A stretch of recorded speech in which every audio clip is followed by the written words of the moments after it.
बंधु मैंने खूब शीघ्र आसूची नूतन वर्ष 2025 जार अपेक्षा आमे माने समस्ते करिछे। एही नूतन वर्ष रे आम जीवन रे केउ नूतन परिवर्तन हेबो तार अपेक्षा मध्य आम मानक समस्तक मन रे रहिछि। तो बंधु मैंने आजिर एही भिडियोटी वृष राशि व्यक्ति विशेष मानक बाई बहुत गुरुत्वपूर्ण अटे। तो आपणकर जदि वृष राशि होइताय तेबे भिडियोटी को स्किप न करे थरे मात्र शेष पर्यंत निश्चय देखंतु। आजिर एही भिडियो रे आमे माने आलोचना करिबा आसीबाकु जाउथिबा नूतन वर्ष 2025 रे वृष राशिଙ୍କ जीवन रे केउ सब बड़ बड़ परिवर्तन हेबा पई जाउछि। वृष राशिर व्यक्ति विशेष मानकर वार्षिक राशिफल विषय रे जानिबा। बंधु माने सब वर्ष अपेक्षा एही 2025 मसिहाटी एक गुरुत्वपूर्ण वर्ष अटे, कारण एहा एक एपरि वर्ष अटे जे वर्षटी रे चारोटी बड़ ग्रह निजर राशि परिवर्तन करुछंती। एही 2025 मसिहारे शनि, राहु, केतु एवं देवगुरु बृहस्पति एही चारि बड़ ग्रह निजर राशि परिवर्तन करुछंती। बंधु माने शनिदेव प्रति 2.5 वर्षरे निजर राशि परिवर्तन करिथांती। राहु एवं केतु प्रति 1.5 वर्षरे निजर राशि परिवर्तन करिथांती एवं देवगुरु बृहस्पति प्रति 1 वर्षरे निजर राशि परिवर्तन करिथांती। मात्र एही 2025 मसिहारे एपरि संजोग सृष्टि हेउछि जे वर्षटिरे एही 4 गोटी ग्रह निजर राशि परिवर्तन करुछंती। तेबे एही 2025 मसिहाटी आपणक पाई किपरि रहिबो से विषय रे आसंतु विस्तार रूपरे जानिबा। तेबे बंधु माने भिडियोटी रे आगो को बढ़िबा पूर्वरु जदि आपणकर वृष राशि होइथाय तेबे भिडियोटी को लाइक करी चैनल टी को सब्सक्राइब करि देबे एवं कमेंट बॉक्स रे भक्ति एवं श्रद्धार सहित जय श्री जगन्नाथ निश्चय लिखिबे। बंधु माने आजिर एही कार्यक्रमटी जन्म राशि एवं चंद्र राशि उपरे आधारित अटे। तेबे राशि चक्रर 12 गोटी राशि मध्यरु द्वितीय राशि हेउछि वृष राशि एवं वृष राशिर राशिधिपति हेउछंती शुक्र। तेबे वर्षर आरंभ रे शुक्र आपणकर दशम भावरे विराजमान अछंती, तृतीय भावरे मंगल विराजमान अछंती, पंचम भावरे केतु विराजमान अछंती, सप्तम भावरे बुध विराजमान अछंती, अष्टम भावरे सूर्य विराजमान अछंती एवं आपणकर एकादश भावरे राहु विराजमान अछंती। एबे आसंतु जानिबा बड़ बड़ ग्रह मानकर राशि परिवर्तन केबे हेबो। तो शनि 30 मार्च को आपणकर मीन राशि को गोचर करिवे, अर्थात आपणकर एकादश भाव को चलन करिवे। 15 मई को देवगुरु बृहस्पति मिथुन राशि रे अर्थात आपणकर द्वितीय भाव को चलन करिवे एवं 18 मई को राहु एवं केतु एही दुई ग्रह निजर राशि परिवर्तन करिवे। राहु आपणकर कुंभ राशि को चलन करिवे, अर्थात आपणकर दशम भाव को चलन करिवे एवं केतु आपणकर सिंह राशि को अर्थात आपणकर चतुर्थ भाव को चलन करिवे। तो सर्वप्रथमे आसंतु जानिबा देवगुरु बृहस्पति आपणको केउ प्रकारर फल प्रदान करिवे।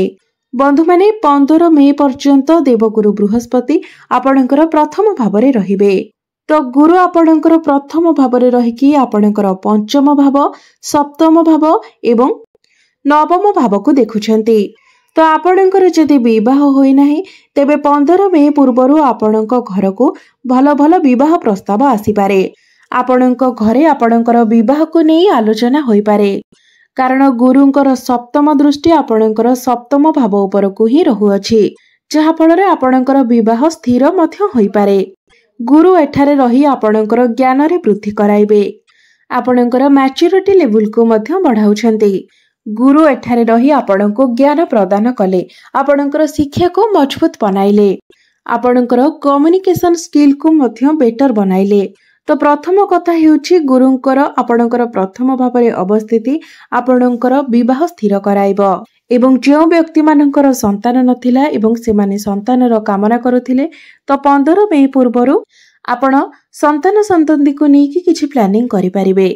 समय आपणको पई अनुकूल रहिछि, आपणको संतान सुख निश्चित भावरे प्राप्ति हेबो, कारण गुरुंकर पंचम दृष्टि आपणकर पंचम भाव ऊपर को रहुछि एवं पंचम भावटी ही होइथाय आपणकर संतानर भाव। पंचम क्षेत्रटी शिक्षार मध्य भाव। तो 15 मई पूर्वरु आपण निजर शिक्षा क्षेत्र रे मध्य बहुत अधिक उन्नति करिवे। आपण जदि उच्च शिक्षा करबाकू चाहुछंती तेबे निश्चित भाବରେ आपण उच्च शिक्षा करि परिबे। तो 15 मई पर्यंत 2025 मसीहार आपणको संतान प्राप्ति हेबार बहुत अधिक जोग रहुछि।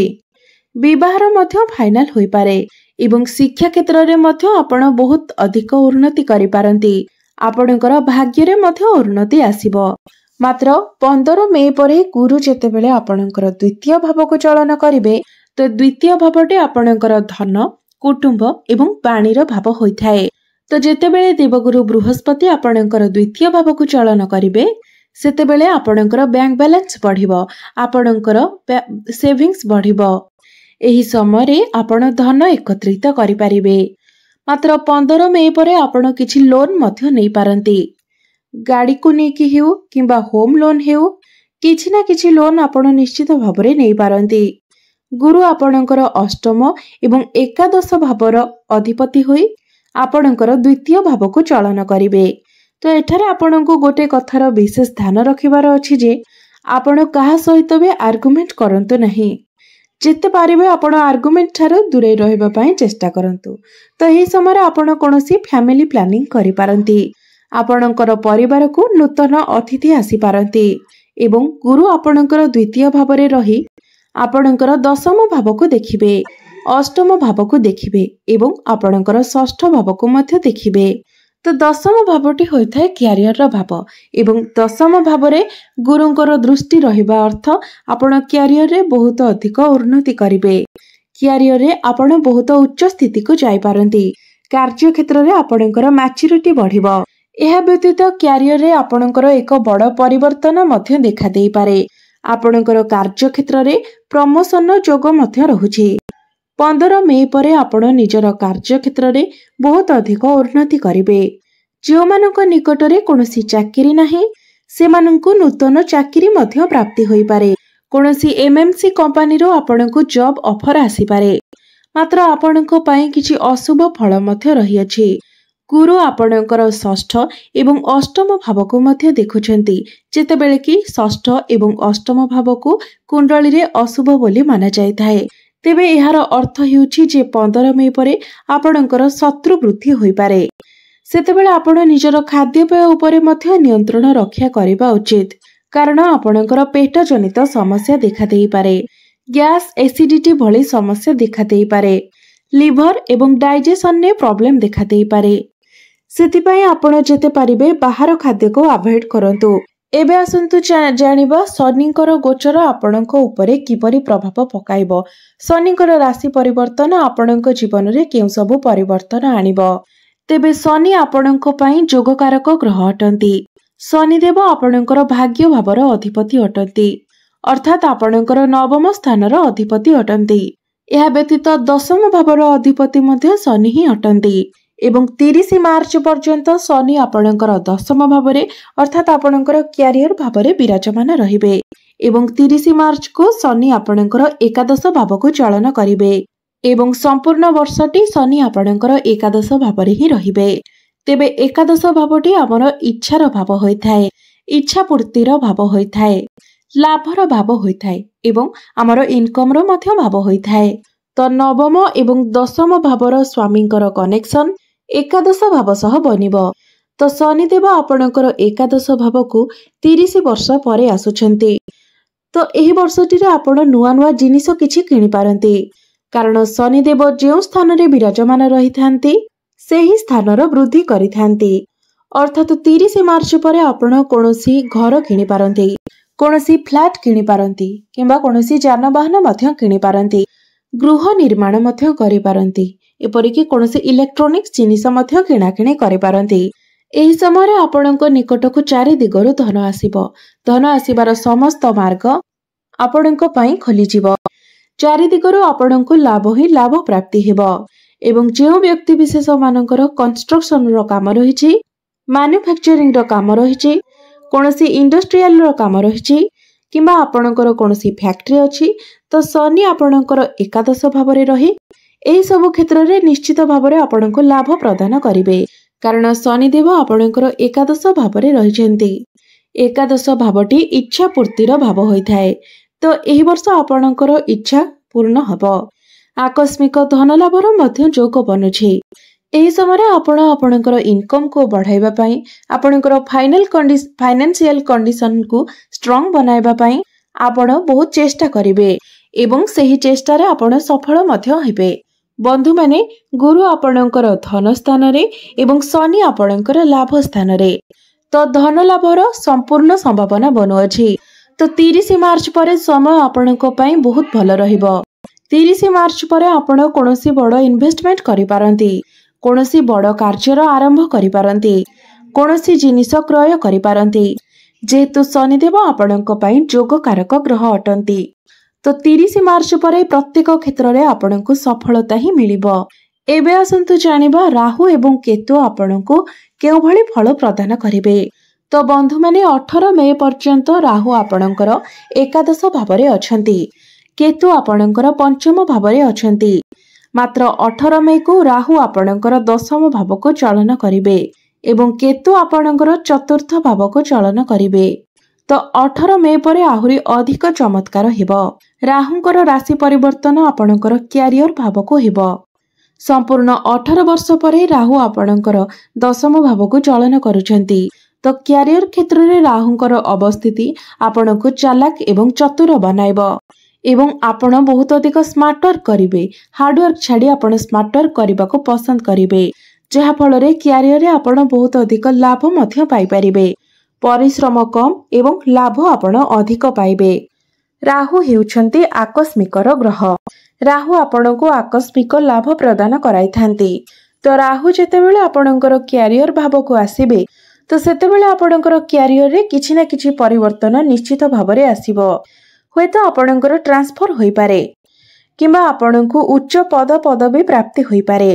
राजनीति करुथिबा व्यक्ति विशेष मानक पई 18 मे परर समय अत्यंत शुभ अटे।